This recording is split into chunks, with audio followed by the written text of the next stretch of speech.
should we be expecting Chop Top in the future for DLCs? Chop Top is another crazy cannibalist along with the Sawyer family, and he's the brother of Leatherface, and he's also the twin of Noob and Sawyer, known as the Hitchhiker. This game takes place before the events of the first Texas Chainsaw movie, then Chop Top should still be on his tour of duty in Vietnam. But fans still speculate that he has a chance of showing up at some point, and of course this may depend on legal issues and how far along they want to take this story. The original actor Chop Top, Bill Mosley, has kind of been quiet whether he has any involvement in the game, as someone tweeted out mentioning loving the game so far outside of a few crashes, need Chop Top in the game, any chance of making this happen? And his response was, afraid not. Short and sweet answer, but he could also just be under contract and is kind of saving it for a possible future surprise for a DLC. After all, this isn't a fan-made game, and I would like to think that Gun Interactive has some long-term plans for this and it doesn't die out like past games. But let's say Chop Top is added to the game. What would he do? What would he look like?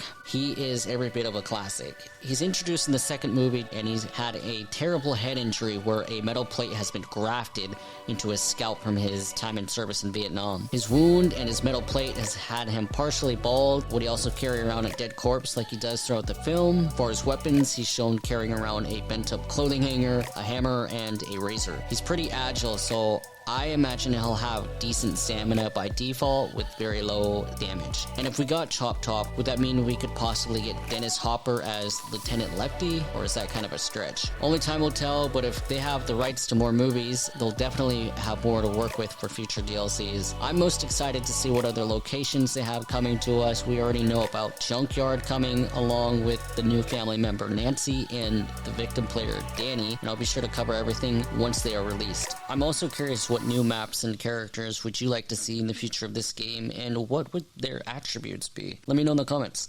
Until then, feel free to drop a like, as this will inform me whether or not this is the type of video you're interested in or not. But that's it for this video, and thanks for watching.